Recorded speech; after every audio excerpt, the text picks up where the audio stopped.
morning, my name is Benja. I'm a paper engineer based here in Sydney.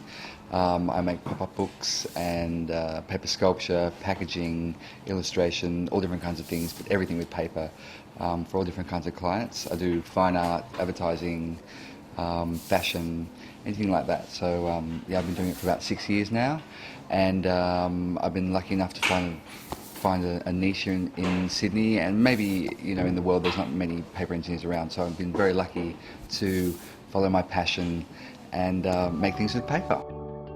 It never really was a choice, it just kind of happened. It just happened really. It was luck more than anything else. I can't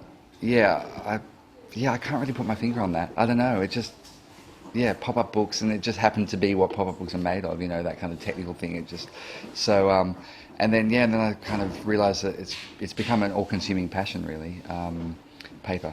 It's everything I do is paper now. I've only got one trick, it's that. But yeah, just trying to push the limits of paper and see what you can do with it. Push the boundaries and see how many different kind of things I can create with paper has really been quite an incredible journey so far.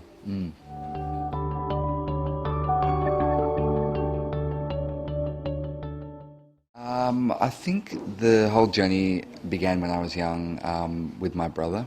We used to make a lot of paper sculptures and stuff like that when we were little. We were always creating things, making things with Lego. We had a very creative childhood, I think. We used to ride around in the bush and make cubbies and all that kind of stuff. So the creativity kind of started there, and it just kind of followed through, really. I studied at M Design, doing graphic design, and we had a class in basic pop-ups there. And so it kind of started there. I was really lucky to have that reintroduced to me, and I remembered what I used to do when I was young. And so I just kind of made one project and kind of worked on from there. It's just been a very organic, serendipitous kind of thing, really.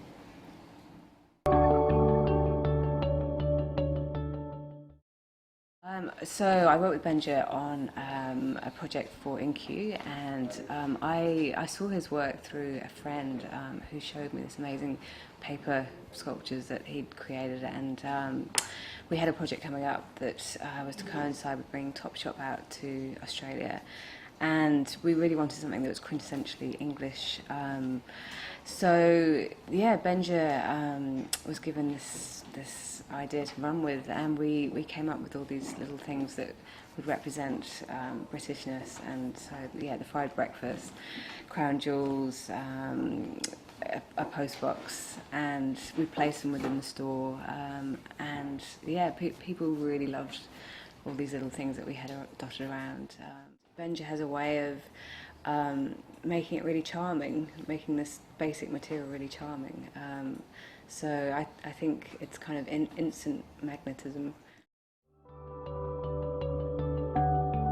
I do a lot of thinking, actually. I'm working on a pop-up book at the moment, and I had a real breakthrough the other night because I just spend a lot of time thinking. I think you kind of have an idea of what you want to make, and then I just set my mind to thinking about how to create that particular object or movement.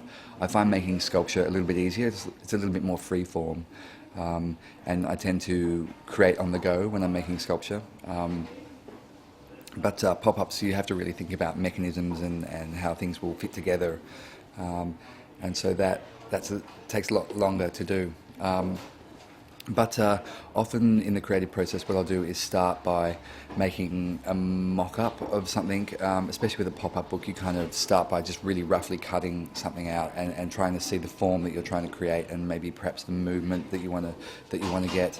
And then it's a process of refining those models over maybe about 7 or 8 different stages. Especially with a pop-up, it can sometimes take up to 10 times to get it to the final product. It's a lot of refining, and it takes time, really, lots of time.